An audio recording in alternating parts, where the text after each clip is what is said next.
नमस्कार, मैं हूं आपका दोस्त विजय विद्रोही। आप मुझसे जुड़ चुके हैं, इसके लिए आप सबका तहे दिल से शुक्रिया। अगले 8 मिनट आपसे जुड़े रहने की कोशिश करूंगा। तो आखिरकार इंडिया गठबंधन की बैठक हो ही गई। मजे की बात है कि इंडिया गठबंधन की बैठक को लेकर इंडिया गठबंधन के साथियों ने उतनी तैयारी नहीं की थी जितनी तैयारी बीजेपी एनडीए की सरकार ने कर रखी थी। सुखेंदु शेखर राय टीएमसी के नेता, राज्यसभा के 2011 से लगातार सांसद, उन्होंने इंडिया गठबंधन की बैठक शुरू होने से आसपास उससे थोड़ा पहले इस्तीफा दे दिया राज्यसभा से, टीएमसी की पार्टी से। यानी रंग में भंग मिलाने की कोशिश यहीं से शुरू हो गई। इससे पहले रातों रात दिल्ली में पोस्टर लग गए। ममता के पोस्टर थे, पुरानी उनकी कांग्रेस को के खिलाफ उनके बयान थे। केजरीवाल के पोस्टर थे, कांग्रेस के खिलाफ उनके बयान थे। और भी कुछ और विपक्षी पार्टी के नेताओं के पोस्टर थे जिनमें उन्होंने कांग्रेस की आलोचना की हुई थी। तो ये क्या दर्शाता है? ये दर्शाता है कि इंडिया गठबंधन एक हो जाए, विपक्ष एक हो जाए, इस आशंका से ही बीजेपी घबराई हुई है। एक दूसरा, पांव जमाए इंडिया गठबंधन नए सिरे से, इससे पहले जमीन नीचे से सरका देनी है, ये प्लान बीजेपी का बन गया है। अब इंडिया गठबंधन की तरफ आते हैं। क्या कोई प्लानिंग है? लंबे अरसे बाद बैठक हुई, 23-24 पार्टियां शामिल हुई। 2-3 पार्टियों के नेता वीसी वर्चुअल कॉन्फ्रेंस के जरिए अपनी बात रखने में कामयाब हुए। राहुल गांधी, मल्लिकार्जुन खड़गे, अखिलेश यादव, ममता बनर्जी और दूसरी पार्टियों के अलग अलग नेता। 5 बिंदुओं की बात कही गई, 5 बिंदुओं की। अब 5 बिंदुओं मैं आपको बताता हूं, आप बताइएगा कि इन 5 बिंदुओं के सहारे क्या बीजेपी मोदी सरकार से लड़ा जा सकता है। एक, चीफ जस्टिस ऑफ इंडिया को एक लेटर लिखा जाएगा जिसमें वोट चोरी, चुनाव चोरी के बारे में आगाह किया जाएगा। एक लेटर लिखा जाएगा, आगाह कर दिया जाएगा। इससे हासिल क्या होगा? सर वाली कार्रवाई सुप्रीम कोर्ट में ही चल रही। कितनी बार वोट चोरी के आरोप लग चुके, सबूतों के साथ आरोप लग चुके। कोर्ट ने स्वतः संज्ञान लिया नहीं है कभी इस मसले पर। तो ये कागजी खानापूरी है, इसके अलावा क्या है? दूसरा, धर्मेंद्र प्रधान शिक्षा मंत्री का इस्तीफा मांगा जाएगा कि इस्तीफा दे देना चाहिए। वो नीट की परीक्षा हो, सीबीएसई की परीक्षा में हुई धांधली हो, गड़बड़ी हुई, सीयूईटी की परीक्षा ढंग से नहीं करा पाए हो, इन तमाम चीजों के लिए जिम्मेदार है। तो ये तो कोई नई मांग नहीं है। ये तो कॉकरोच जनता पार्टी भी यही मांग के लिए धरना कर चुकी, सड़क पर उतर चुकी। चाहे 5000 लोग हों, लड़के हों, लेकिन 5000 तो थे।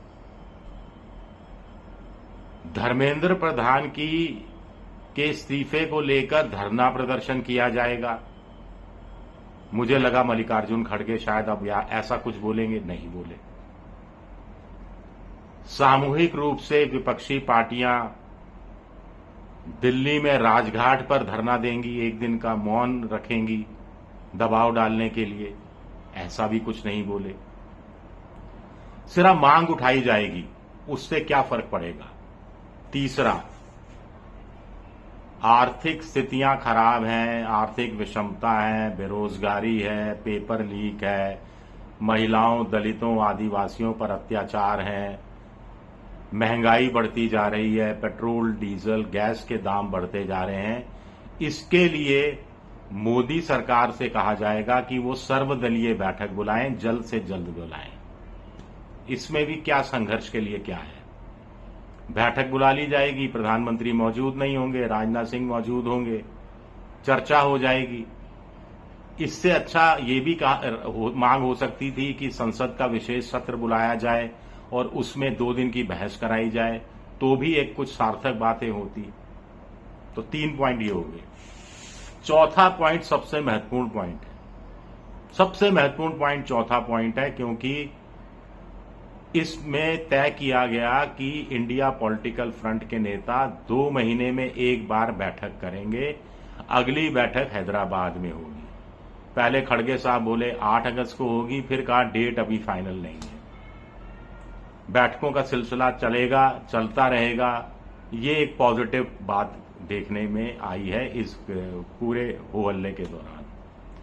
5वां पॉइंट ये है जिस पर इंडिया गठबंधन पहले से अमल करता रहा है, इसमें भी कुछ नया नहीं है, कि मानसून सत्र में भी फ्लोर कोऑर्डिनेशन होगा। विपक्षी पार्टियां मिलकर मामलों को उठाएंगी और लोकसभा में जो विपक्ष के नेता हैं सदन ये राहुल गांधी, और राज्यसभा में जो विपक्ष के नेता हैं मल्लिकार्जुन खड़गे, उनके चैम्बर में जब सत्र चल रहा होगा लोकसभा सांसदों की और इधर राज्यसभा सांसदों की बैठक होगी। इसमें मिलकर सामूहिक रणनीति नीति बनाई जाएगी कि आज किस मुद्दे को उठाना है, किस तरह से मुद्दे को उठाना है, और ये आगे किन मुद्दों पर सरकार को नोटिस देना है, आदि आदि आदि। इसमें जनता का इन्वॉल्वमेंट कहां है?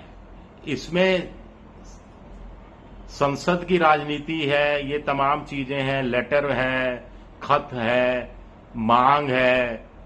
सर्वदलीय बैठक भी एसी कमरों में होगी। चीफ जस्टिस को जो खत लिखेगा वो भी एसी कमरे में बैठकर लिखेगा। धर्मेंद्र प्रधान के इस्तीफे की मांग वाला लेटर भी मान लीजिए कोई होता है, वो भी एसी कमरे में होगा। 2 महीने में एक बार विपक्षी पार्टियों की गठबंधन की बैठक होगी, वो भी एसी कमरे में होगी। और राहुल गांधी के लोकसभा में चैम्बर में और खड़गे के राज्यसभा का चैम्बर भी एसी होगा जहां बैठकर बात होगी। तो इस एसी से हटते हुए तो विपक्षी पार्टी के नेता नजर आ ही नहीं रहे हैं। अब मोदी सरकार 12 साल की सरकार हो गई, इतने मुद्दे दे दिए, थाली में सजा सजा कर सरकार मुद्दे दे रही है। शेयर बाजार का धड़ाम से गिरना हो, तेल के दाम बढ़ने हो, पेट्रोल डीजल के महंगाई बढ़ने का आसार हो, आर्थिक विषमता हो, मैन्युफैक्चरिंग सेक्टर पिछड़ रहा है, तमाम बड़े पैमानों पर हम पिछड़ रहे हैं। जो गुड्स का जो एक्सपोर्ट है वो बढ़ नहीं रहा, एफआईआई आ नहीं रहा, एफडीआई आ नहीं रहा, एफपीआई वाले पैसा निकाल कर लेते जा रहे हैं। आर्थिक सुनामी की बात राहुल गांधी कह रहे हैं, लेकिन इसके लिए सरकार पर दबाव कैसा डाला जाएगा, जनता को कैसे जोड़ा जाएगा, कैसे इंडिया पॉलिटिकल फ्रंट जनता को यकीन दिलाएगा कि वो उनके साथ खड़ा है, वो अपने आप को विकल्प के रूप में देख रहा है और जनता को 2029 के लोकसभा चुनाव में इंडिया पॉलिटिकल फ्रंट को एक विकल्प के रूप में देखना चाहिए। ये विश्वास जनता का कैसे अर्जित करेंगे जब जनता के बीच ही नहीं जाएंगे, जब एसी कमरे में बैठे रह जाएंगे? बहुत बड़े सवाल उठते हैं। बहुत निराशा हुई इंडिया पॉलिटिकल फ्रंट की बैठक से, मुझे तो कम से कम। बस एक चीज अच्छी लगी कि 2 महीने में एक बार मिलेंगे। चलो मिलेंगे तो सही। नेल साथी जोड़े जाएंगे, कैसे जोड़े जाएंगे? अगले 2 महीने में दिल्ली में एक हेडक्वार्टर बना दिया जाएगा। ऐसा कुछ होता तो भी जनता को लगता कि हां ये लोग सीरियस हैं।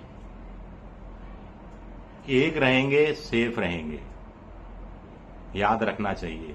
इतना बड़ा नारा बीजेपी ने दे दिया है। चलिए देखते हैं होता है क्या। लाइक कर दीजिए, सब्सक्राइब कर दीजिए, शेयर कर दीजिए अगर पसंद आ रहा हो तो। शुक्रिया।